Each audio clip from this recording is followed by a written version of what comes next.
All right, so friends, thank you so much for joining us this evening for our Rogau Distinguished Lecturer Series. I'd like to turn the presentation over to Christine Grant.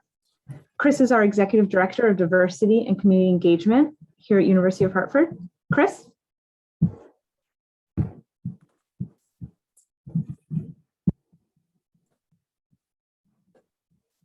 Chris, you're on mute. Thank you, Katie. What would we do without you? Good evening, everyone. Thank you for joining us tonight for the Fall Diversity, Equity, and Inclusion Lecture, Elevating Equity, a Pandemic Call to Action. The University of Hartford is so lucky to have tonight Professor and author Annette Gordon Reed with us. You'll be hearing from her in just a moment. Following Professor Gordon Reed's presentation, there'll be a question and answer session facilitated by our student moderator and committee member, Lillian Bertrand. Please put your questions for our speaker in the Q&A box, and we'll do our best to address them tonight. And now it's my pleasure to introduce Fred Schweitzer, Vice President for Academic Affairs and Provost. Fred, thank you. Thank you, Chris. Hi, everybody. Welcome. I'm really pleased to be here tonight to have another stimulating discussion in the Rogau Distinguished Lecturer Program. These lectures were endowed by a generous gift from the late Helen Rogau, and they fulfill an important responsibility that we have to serve our community. Over the years, this program has brought authors, journalists, historians, scholars, entrepreneurs, and artists to the university. The annual Diversity, Equity, and Inclusion Lecture Series is funded in part by the Rogau Endowment, and it serves as a forum for students, faculty, and staff to deepen their knowledge, increase their awareness, and inform individual and institutional actions to promote diversity, equity, and inclusion here at the University of Hartford and in our communities. One of the missions of this lecture series is to create intentional opportunities for our students and our faculty to engage with distinguished speakers. Tonight, we are thrilled to welcome Annette Gordon Reed. Annette Gordon Reed is a professor of history in the Faculty of Arts and Sciences at Harvard University, and the Carl M. Loeb University Professor at Harvard Law School, and the award-winning author of 6 books. Her latest book, on Juneteenth, sets out to capture the integral importance of the holiday to American history. It is staggering that there is no date commemorating the end of slavery in the United States, says Gordon Reed. In her earlier piece, Growing Up with Juneteenth, written for The New Yorker, she recounts how the Texas holiday became a national tradition. When I was a little girl in Texas, I thought Juneteenth belonged to us, meaning to the state of Texas generally and to Black Texans specifically. She starts before going on to recount the disconnect between freedom in legal terms versus the lived reality, the unfulfilled promise of the Declaration for Black Americans, and the horrors that they've had to endure even after the Emancipation Proclamation. This is an impassioned, moving, and articulate on Juneteenth is an even deeper, more personal reflection, a captivating blend of memoir and history that explores the violence and oppression that preceded and followed this celebration, what it means to us now, and how it relates to our larger fight for equality. Annette is also the author of The Hemingses of Monticello, An American Family, which won the Pulitzer Prize in History and the National Book Award for Nonfiction, along with 14 other awards. It explores the inconsistencies of Jefferson's stance on slavery and his relationship with the enslaved woman Sally Hemings. And it's been called the best study of a slave family ever written by noted Jefferson scholar Joseph Ellis. Her other books include Thomas Jefferson and Sally Hemings, An American Controversy, a rich examination of scholarly writing on the relationship between Jefferson and Hemings, which exposes the possibility that scholars were misguided by their own biases and may even have contorted evidence to preserve their pre-existing opinions of Jefferson. Her other book, Most Blessed of the Patriarchs, Thomas Jefferson and the Empire of Imagination, presents a provocative character study of Jefferson that challenges much of the scholarly status quo on his portrayal throughout history. Gordon Reed's upcoming title, A Jefferson Reader on Race, is set to be published in 2022.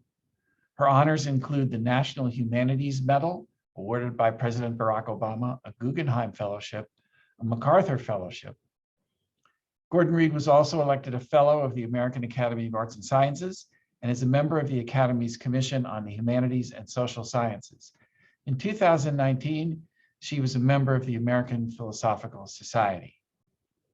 I can tell I have a lot of reading to do, and it's my honor to welcome Professor Annette Gordon Reed. Well, thank you so much for that introduction. I'm very happy to be here with you this evening to talk about this very important subject and this very important effort that's going around across the country now. You know, with the murder of George Floyd, people began to think, many people had already been doing it before, but more people began to think about the situation with regard to race in the United States. There was something about the video that captured people's imagination. It was so stark and it was so brutal and surprising to many people, not to others, but to many people, that something like that could happen and could happen before our very eyes. And I have to say, much to my surprise, not just in the United States, not just in major cities in the United States, but all over the world, people came out to voice their concern and their outrage about what had happened to George Floyd. I never thought that I would see the kind of spontaneous and sort of concerted outpouring of movements and messages and marches in all of the major capitals in the world. And every state in the Union saw protests. And it was heartening to me and gave me a sense that this could perhaps be a turning point. The phrase Black Lives Matter, which started out as a way of saying something that was really important, is to remind people that for so much of American history and too much today, it appeared as if Black lives did not matter.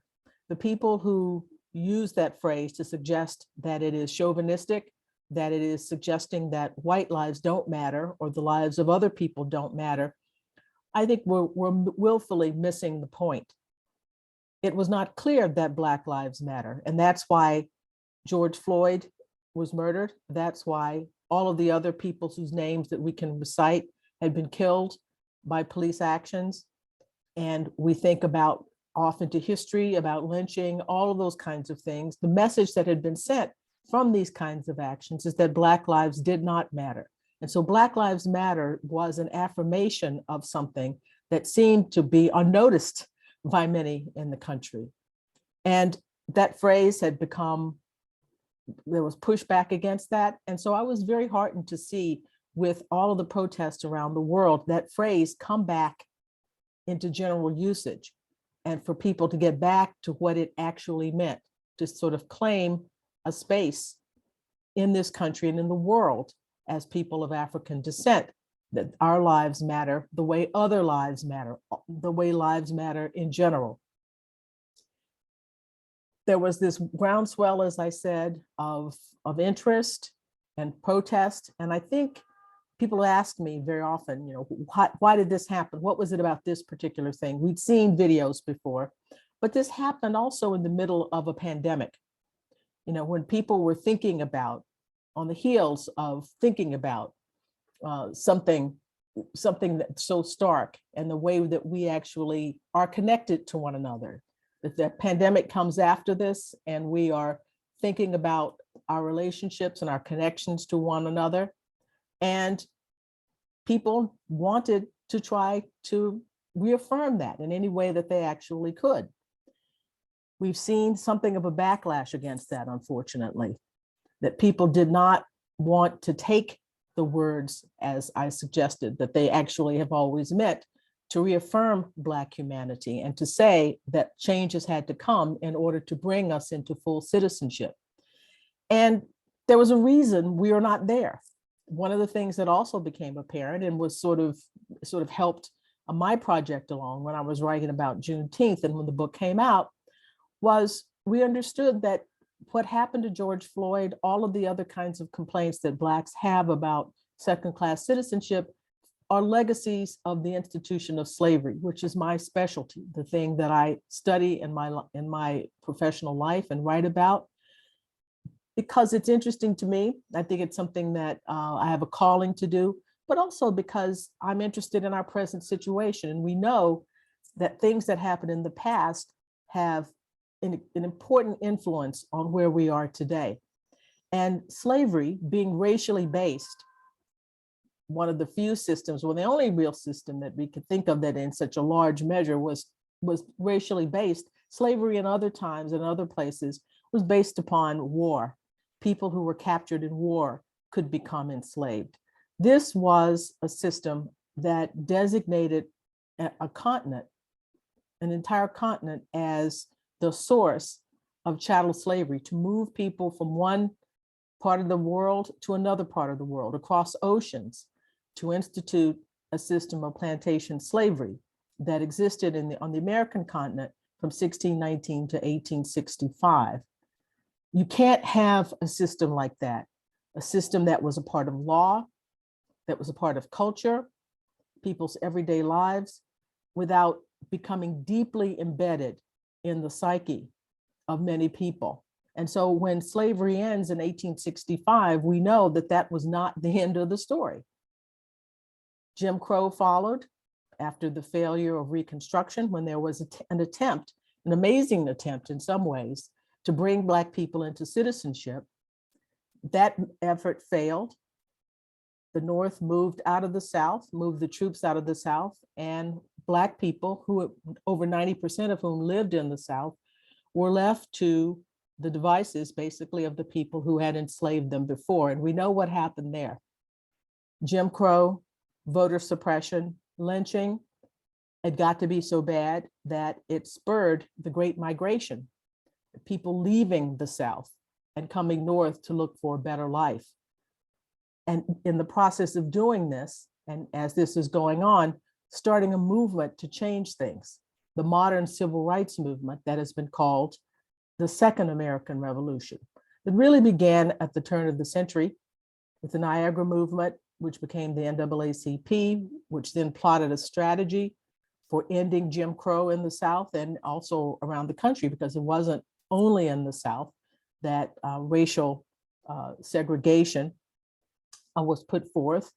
Certainly in the North and in the West, there were sundown towns where Black people had to be out off the streets by sundown.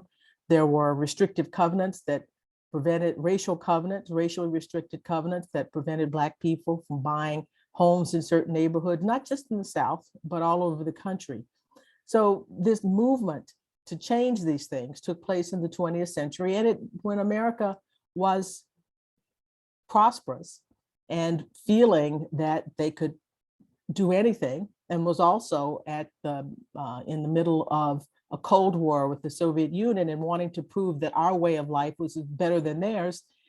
All of these things helped the civil rights movement along, and we seemed to be making incredible progress until we got to the point that we actually had a Black president.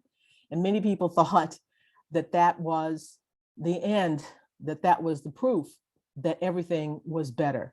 And there was this notion among some people, not many people, but some people, influential people in ways, who talked about a post-racial society, that we move beyond thinking about race. But the events of the past 10 years, particularly during the last election, the election before last, 2016, when we saw a candidate who won the presidency, who appealed not to what Abraham Lincoln called the better angels of our nature, but who appealed to xenophobia, and some people say appealed to racism, and caused great polarization among people along those lines. We began to see some aspects of the past come back.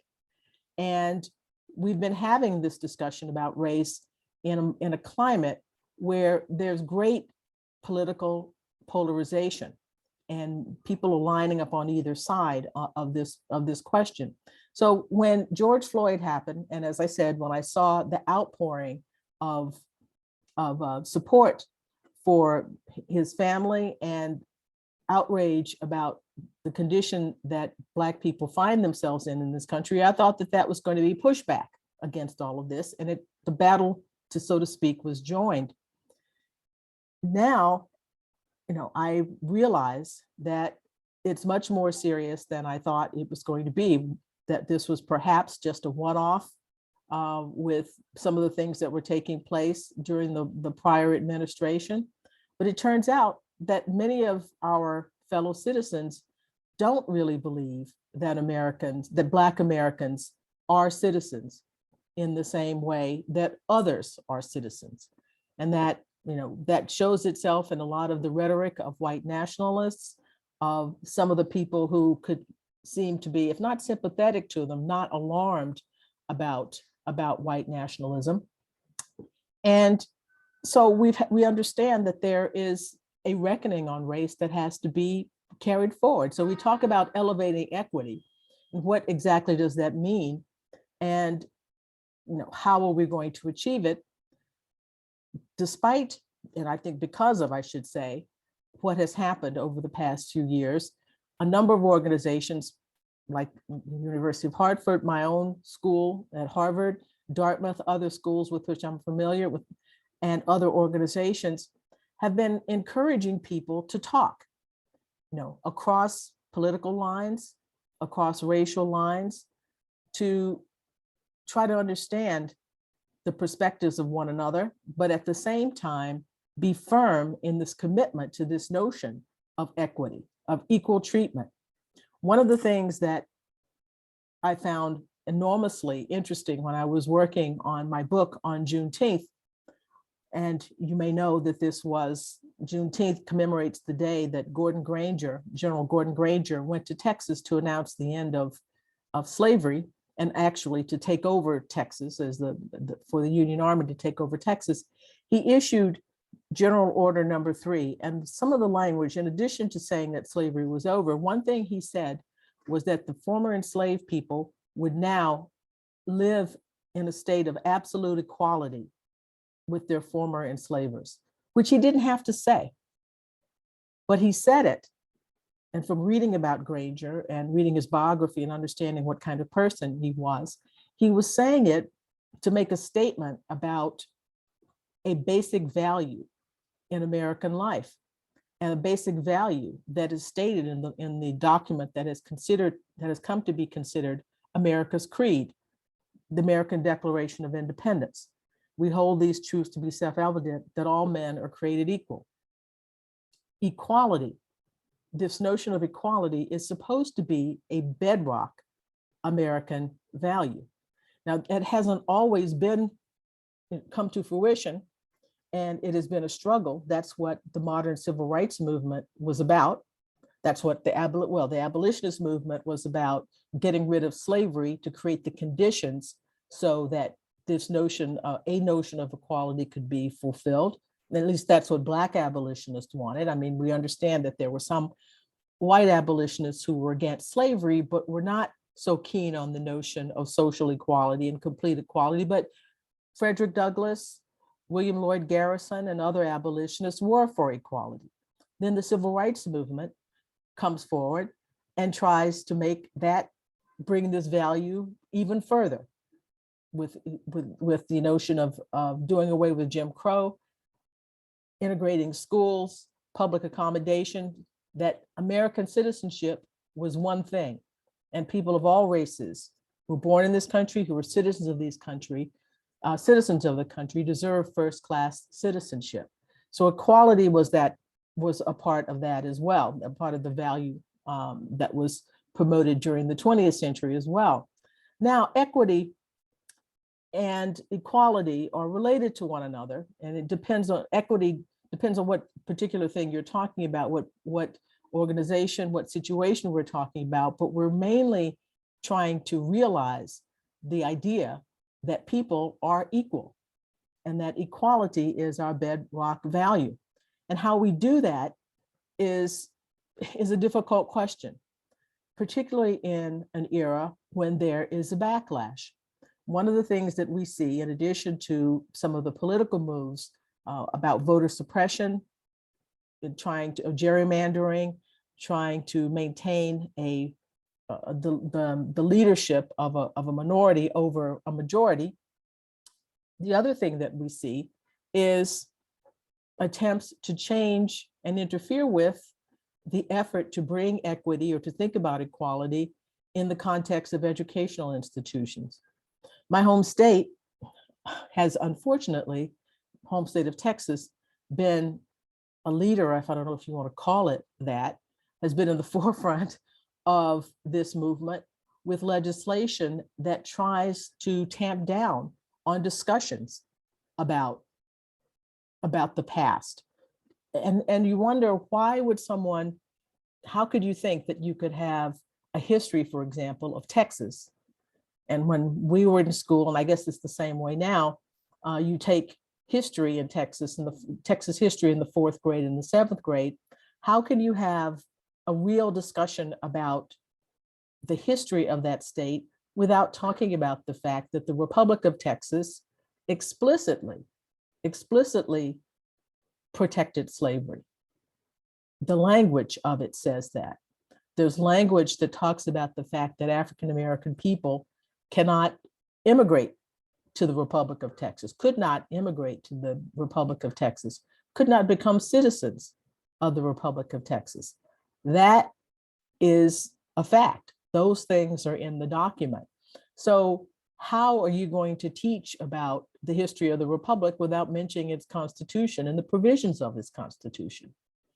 That's one thing that's the first thing that came to my mind when I began to read about this legislation. And apparently other states are adopting it. We're seeing all over the country people in school board meetings complaining about critical race theory, even though it's highly unlikely that true critical race theory is actually being taught in K through 12. What it appears to be is that any discussion of race, any discussion of the problems that African-American people have had in the United States is considered to be critical race theory, and anathema to people who feel that it makes children, white children in particular, feel bad about themselves and bad about white people. There was a complaint, have been complaints about a children's book about Ruby Bridges, who integrated the schools in New Orleans, the first Black child to integrate a school. And the picture book has an illustration of whites standing outside the school, yelling at the little girl who's going into the school. And there are parents who object to that and say that we shouldn't try to teach about race using a book like that because it made whites look bad. But the truth is, there were white mobs who were standing outside Ruby's school and yelling at her. But there was also a white teacher who taught her. And so the thing that's puzzling to me is why would people assume that their children would identify with the people in the mob and not identify with the teacher and identify with Ruby, as a matter of fact. And maybe, I've posited, maybe that's the problem. They don't want their kids to identify with Ruby, but it seems to me that that's what a kid would do. A kid of any color would see themselves as, ask themselves, what would it be like if I were in that situation? And wouldn't I think that that was unfair? So when you hear things like that, I am generally an optimistic person. I try to believe that we're moving forward. My specialty, in addition to slavery, is writing about the early American Republic. I write about the revolution and what happened in the immediate aftermath of the revolution as they were setting the country up. And even though they made mistakes, they left things out, they left us in a situation where Black people we began this process of seeing African-American people as second-class citizens. They didn't deal with the issue of slavery. People in the North did do something about slavery with gradual emancipation statutes, but they really did keep African-American people in second-class status, even in places like that. So the founding was not perfect, but it was the beginning of something. And it contained the seed of progress. Many African-American people took the words of the Declaration of Independence about equality that I mentioned before and filed freedom suits. It became the basis of a critique of the society that they were living in. And they took those words and made it into the beginnings of a movement that we have been on since the beginning of the Republic, essentially. And so while I am generally optimistic about these kinds of things, when I hear stories about people complaining about a Ruby Bridges book, or people coming to school boards saying that we shouldn't talk about, about race, that describing anything that they see that's any discussion of race as critical race theory, which it is not necessarily. I mean, all critical race theorists talk about race, but not all people who talk about race are critical race theorists. That's a particular thing that really is a law school topic and talks about the pervasive nature of race and racism in the American legal system, how it replicates itself, even if people aren't deliberately trying to do it. It's a sophisticated argument. Part of the leaders of that movement, Kim Crenshaw was one of them, was actually my classmate at Harvard. We were in the same section together as one else. It's a specialized topic that really is not something that's suitable for or actually being used consciously, probably, by people who are teaching K through 12, but it's become sort of like the boogeyman as a way of stifling discussions about race and discussions about the need for equality and to bring equity in our relations. I'm optimistic, but moments like that make me pessimistic. What really saves me, however, is looking at my students at Harvard Law School and even in the college. Many young people want to do things differently. They have a different understanding about the nature of society and their relations with their friends, their understandings about race. And I see people who are really committed to making changes, committed to getting involved in organizations that call for change, talking to people who, making common cause with people who are like-minded, and also understanding that from their experiences with their classmates and with professors, but mainly with their classmates, that these institutions that welcome or bring Blacks and people of color into them have to make some changes. I mean, integration is not just about bringing people in and then saying, you have to fit into the structure that we have no matter what. It's also about making some adjustments, to make other people comfortable, make people, the newly brought in people, feel as if they are a part of things. They have to be able to talk about their values and to have their needs met and to have their concerns heard. One of the things that happened that I was involved in the past 3 years at Harvard Law School was a concern about the shield of Harvard, the Harvard shield, which was sort of the symbol that went on all of our stationery, that was on sweatshirts, that went everywhere, that anywhere Harvard was, that shield was a part of it, sort of as the symbol of the place. And it was a symbol of 3 sheaves of wheat.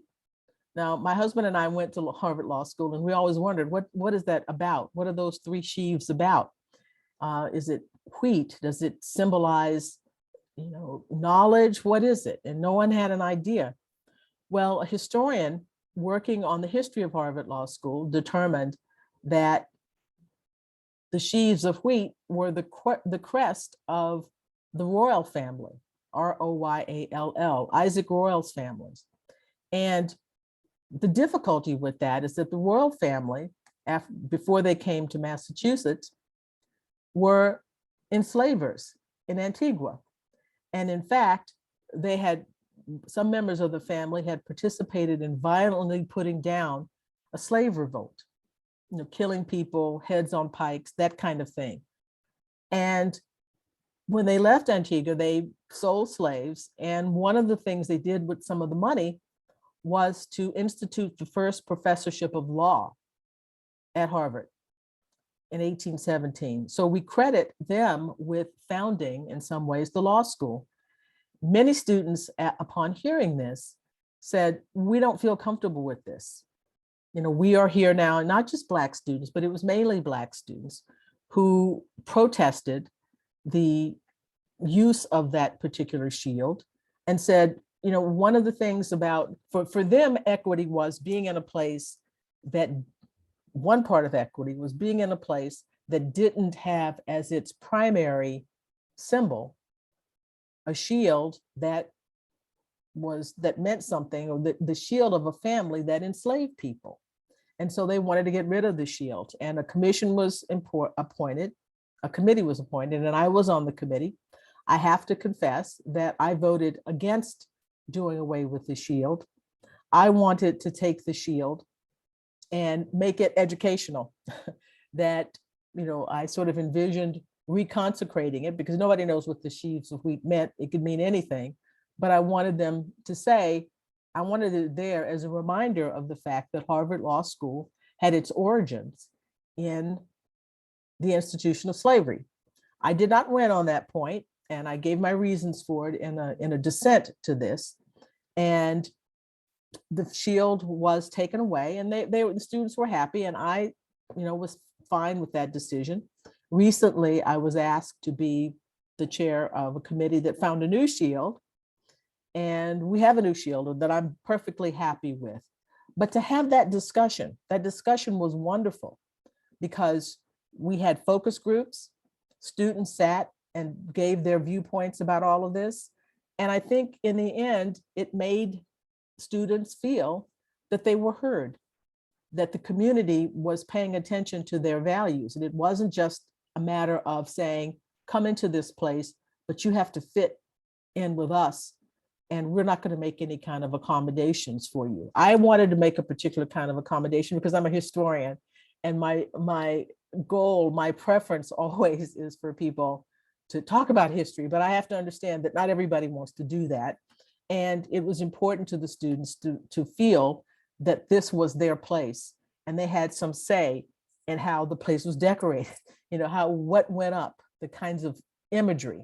And we're now involved I'm involved in a committee university-wide to do this in other places, to think about other symbols, other things that are discomforting to people of color, to students of color, that make them feel that they're not welcome. So the main point for all of these institutions, I think, all institutions that are, that are diverse as we want them to be, is that we have to come to compromise on these questions. We have to discuss these issues. It's not just enough to bring people in. You have to bring people in with the power to have some say in the shape of the institution. And that's a difficult thing for old institutions to take. Sometimes it's just as difficult for parents who don't want their kids to read books about Ruby Bridges, who don't want people to know what happened in the past because they're afraid that their kids might feel guilty, or feel uncomfortable. Well, you know what? Sometimes people should feel uncomfortable. It's a cautionary tale. If you don't want your grandchildren to be ashamed of the things that you did, then you have to be very careful about the things that you do. And, it's not surprising that people who were yelling at a little girl or yelling at people who tried to integrate schools to be a part of to live the American dream, people screaming at them and yelling at them, that they look bad now. And it's not surprising that that's the case. So what we're trying to do is to create a world where no one will have to feel that way, where people will understand the importance of equality, the importance of recognizing that African-American people, people of color, are equal citizens in this country. And in all the places where we are, we should treat others with respect and be treated with respect. That's what Black Lives Matter means. It's the common humanity, the common humanity of all of us is something that we should attend to. And we can't lose sight of the fact, we should never lose sight of the fact that what we do matters. How we treat one another matters. And this is something that starts in families. People very often ask me, well, what can we do? How can we make this process move forward? And one of the things that I say very straightforwardly, I think, is that white people should talk to white people of goodwill, and I know of which there are many, should speak to their families. They should speak to their friends, speak to their community about this issue. They should stand up for people who are being mistreated, or if you feel a sense that people are being unfair or are not recognizing the humanity of other people. It is not possible, I think, for Black people or people of color or any group that is marginalized to some extent to convince people that they are human. And it is also insulting to have to do that. We should not have to make that claim. This is something that I think whites need to talk to other whites about. And whenever we have had progress in this country and move forward, it's been because of the efforts of African-American people who have stood up, but it's also, we have stood up with white allies. When white people of goodwill say, whatever power I'm getting, whatever I'm getting out of the privileges that we have, it's not worth it to me to live in a society where people are treated unfairly or where people don't feel that they are equal citizens. And the evidence shows that. And so in all of those crowds out there that we saw, the people marching and protesting what happened to George Floyd, there were white people and Black people. During the abolitionist movement, there were white people and there were Black people. During the civil rights movement, there were white people and Black people. And it's necessary to do that. It isn't something that just should be people of color. It should not be our responsibility. And on college campuses, on my own college campuses, I see that. And as I said, that's one of the things that I find so heartening about students who are willing to work together to try to solve this problem. It's not going to be easy. America has this issue that has been with us from the very, very beginning, and we never dealt with it. The question of citizenship, the question of Black inclusion into society has always been a difficult question, but we've kept fighting. And I think I'm sure we're going to continue now. It doesn't seem great because we're in a very tough political position, a situation with the partisanship. We have a lot to do. We're in the middle of a pandemic that has had a disproportionately bad influence or effect in African-American communities. There's a lot going on at this moment, but it could be that in this chaos, it's a time for opportunity. It's a moment of opportunity, and that we should all seize. And I'm so heartened to see groups like the one at Hartford and Harvard and other places as well, where people are talking about this. I mean, people, I feel very defensive about universities because we seem to be under attack in a lot of ways. People see us as sort of pie in the sky people and, or too liberal or whatever. But it's here where you have creative minds, young people with energy, that I think we can have the hope for the future. And these kinds of discussions, these kinds of organizations and committees and people who want to make the place better, I think will influence the country as a whole, as we always done. I think the universities in the United States have been the crown jewel of the country. We do this very, very well. We do movies well, and we do universities well, I think. And so being a part of that, a part of this world, makes me hopeful, even as I look outside and see that we actually have a lot to do. So with that, I would like to take your questions.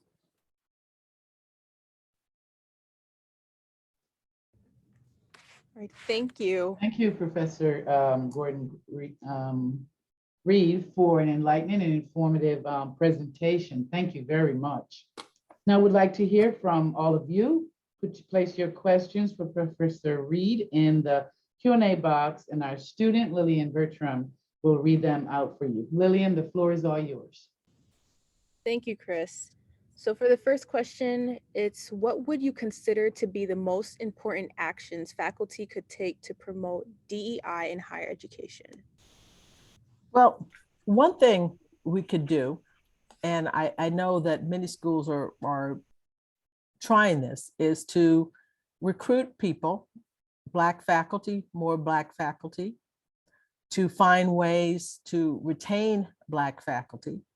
It can be difficult to do that depending upon, there are lots of things. Geography, where people are, could be problematic.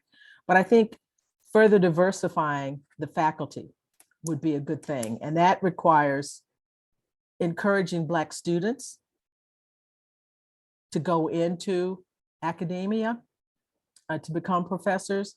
I know one of the problems that people say we have is that lots of Black students, students of color, particularly go to law school. And there's nothing wrong with going to law school, so says the law professor.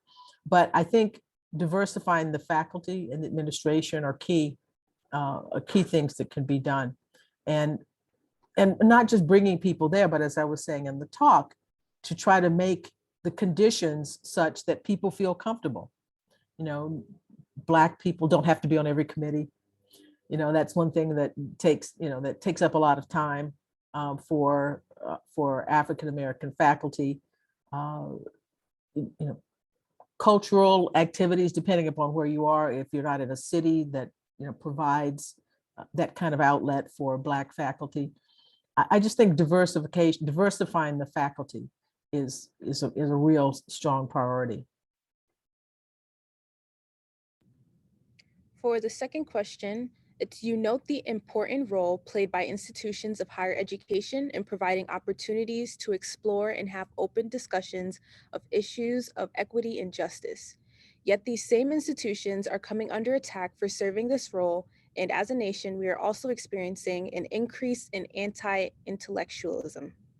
How can institutions of higher education combat these forces and engage in these important discussions? Well, anti-intellectualism has been that's been a charge about American life for a very, very long time. But now some of these forces seem to be gaining ground even more so than in the past. I think we just have to hold firm on things. We cannot lessen our standards in terms of science and the belief in study and debate and discussion and learning. We have to hold firm on these situations, in this battle, because there is no future for us if we turn against the intellect. If we turn against the notion of expertise, if we turn against science, I don't know what else to say except that we just have to keep fighting this battle. And we can do that. As I said, I'm very heartened by the responses of young people. People still want to go to college. People still want to learn. People are curious and they want to, explore different subjects and so forth. I think we can have the upper hand on that if we hold the line. Now, there have been moves to sort of defund public universities.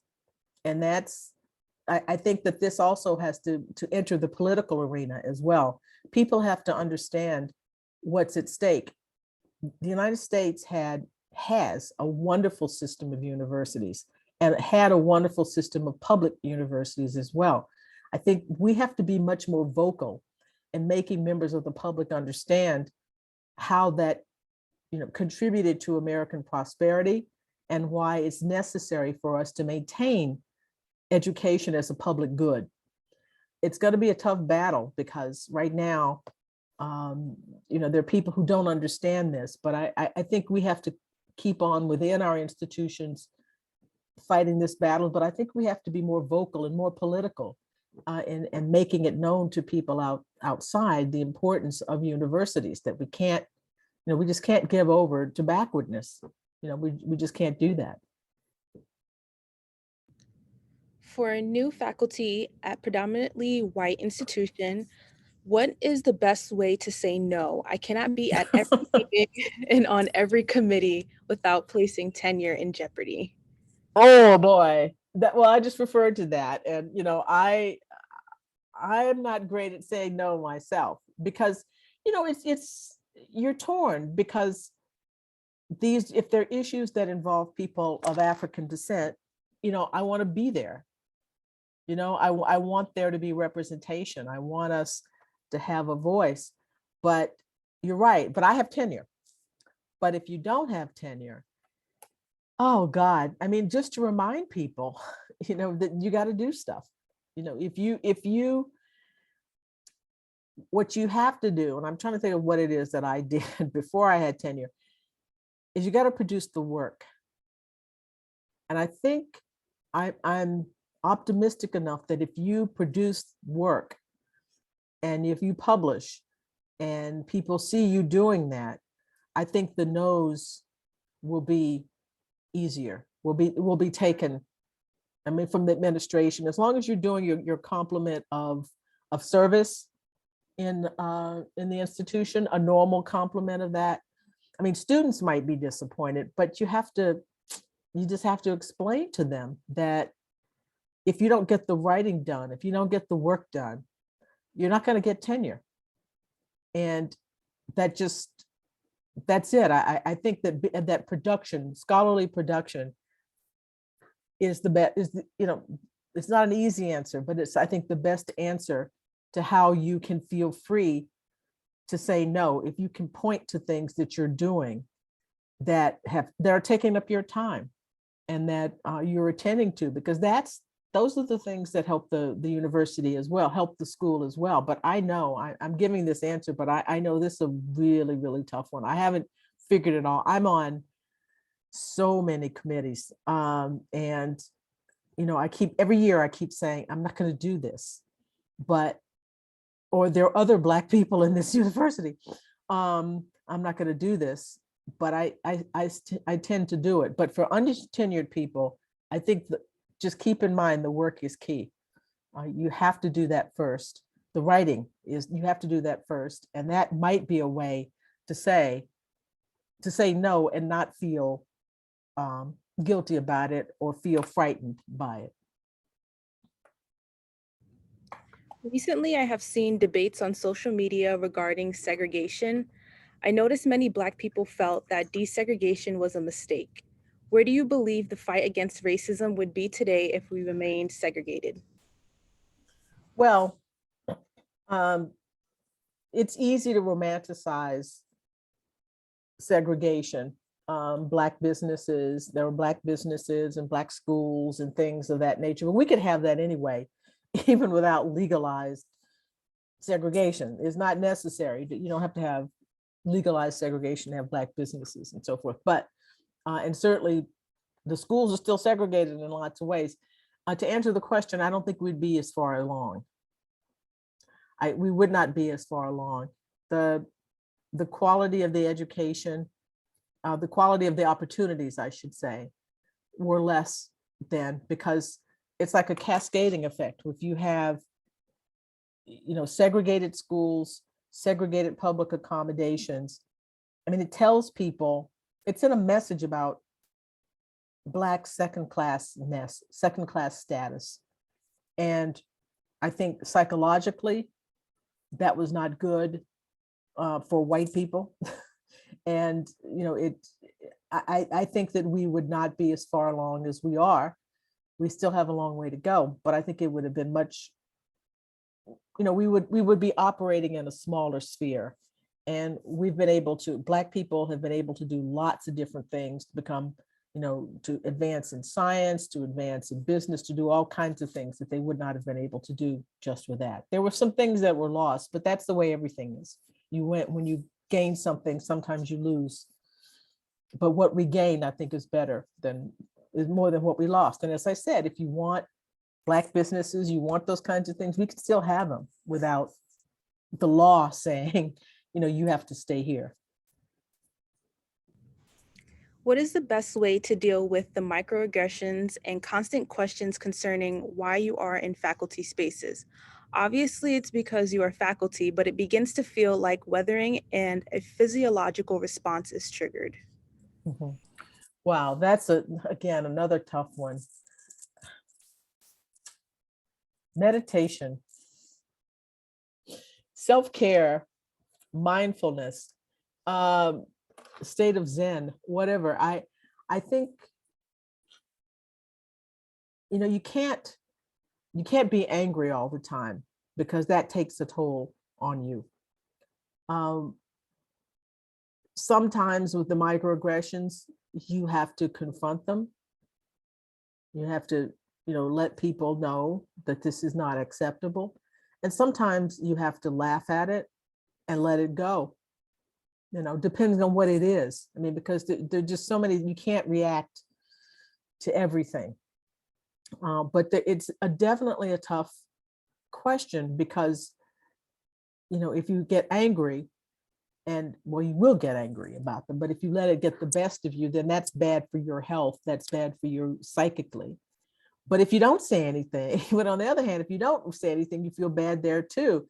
So there's no easy answer to this other than finding some sort of equilibrium in yourself, finding some way to look at this and look at the people who are doing these kinds of things and say, there's something wrong with them. There's nothing wrong with you. And that's their problem. They have a problem.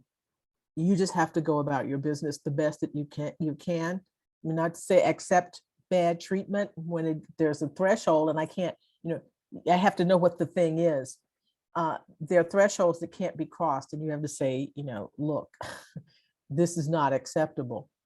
But if it's below that threshold, it's, these people are crazy, and they have a problem, and I have work to do, and I'm going to do it.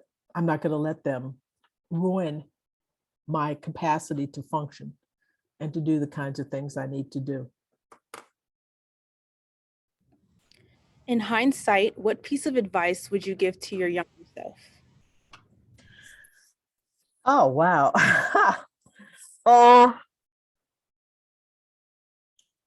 Keep pushing. I would say, it's hard to say because you don't want to, I am generally happy with the way things have turned out in my life. I've had sort of a circuitous route to wherever it is I am at this point. I started out thinking I wanted to be a journalist and writer, a writer primarily. And then I thought that wasn't a practical thing to do. And I went to law school. And then I realized that that's not what I wanted to do. And I went into academia because I wanted to write and be a teacher. And, I would hesitate to tell myself, my younger self, to do anything that would make me do something different. You know what I mean? I suppose I would say it's going to be okay. Or, okay, what advice I would give, here's something. I would tell myself to visit my mother more often. I recall I was working at a law firm and working really hard. And sometimes I would say, oh, I don't have time. My mother's down in Texas. I don't have time to go back, and visit as much. We talked on the phone all the time, but you always think that you're going to have endless amounts of time. And we didn't have endless amounts of time. And I remember walking on the sidewalk, and I passed a person I'd been working with at the firm. This is before I left the firm. And he just walked past me. He didn't even recognize me. And I thought, you know, I neglected to go visit my family to work with this person who doesn't even know who I am now that I'm gone. And I said, I will never do that, anything like that again. So that would be the advice that I would say to my young self, that work is important, but your family is more important. And take, you know, I visited her and she came up here and we had, but it could have been more. I would have done more. So that's the thing I would tell myself. It would be, I would give myself advice about my personal life more, about family life, to remind me to say that's the real key. The other things are important, but that's the real key, because those are the things that you regret the most. Not that, oh my God, I wish I'd worked a little bit harder on that brief or whatever. You think about family. So it would be in that area. So we're beginning to wind down, so we have time for one more question. Mhm. The question is, what is an experience in your life that served as a pivotal moment of finding your purpose? Okay, experience in my, okay, let's see. This is sort of embarrassing, but I picked up the New York Times one day and saw an op-ed by a person who I knew from school, who I didn't think very highly of. And I thought to myself, why does this person have an op-ed in the New York Times when I think he's really an idiot? And I want to be a writer and I want to do these kinds of things. What am I doing? And I started writing again. That was a pivotal thing. Now that's not an uplifting response to say that you know, somebody else's, you know, success at something made me say, why am I pretending that I don't want to do this? Because I think this other thing I'm doing is more practical. That's what you need to be doing. And I would say that was a pivotal moment. I mean, it took me a while to get to where, you know, to become a writer, to get to where I wanted, but without that experience was pivotal for me. Just that little thing, because, you know, sometimes, and I guess it's envy in a way, and envy is supposed to be bad, but sometimes it could tell you what you want. You're thinking, well, now why is this bothering me? Why does this bother me that this person has this, is doing this? Good for him, right? But it's because I wanted to do that kind of thing too. And so that was a pivotal moment for me. I think that was, I started writing again, and I pulled out the notebook. I started writing. I took a class in writing. I, you know, published some book reviews. And from there, I knew I enjoyed, I remember I grew up writing on in my spare time. I knew that this is what I was destined and called to do. And so that was a moment, that was a pivotal moment for me. Thank you so much for answering these questions. I'm going to turn it over to Chris. Mm-hmm. Thank you. Thank you, Lillian. And thank you again, Professor Reed. We truly enjoyed your presentation again. It was an honor for you to be here with us. Before we end tonight, I want to remind our guests that are with us tonight of our fall community book read. It's starting in November on the 4th will be our discussions. The title of our book is Trans Like Me by C.N. Lester. There will be a series of 4 virtual discussions, November 4th, 11th, and the 18th, facilitated by Associate Provost T. Storrs for Faculty Affairs and Professor of English, along with Junior Monroe Standish, our student who will be co-facilitating these sessions with her. So please join us. We also want to say to everyone to mark your calendars for March 31st, 2022 for our spring ROGO DEI lecture. Again, we want to say thank you to everyone for joining us tonight. And again, I hope you found our wonderful speaker presentation as enlightening as I did. Thank you again for being with us, and have a good evening, everyone. Thank you Thank- so much. Thank you.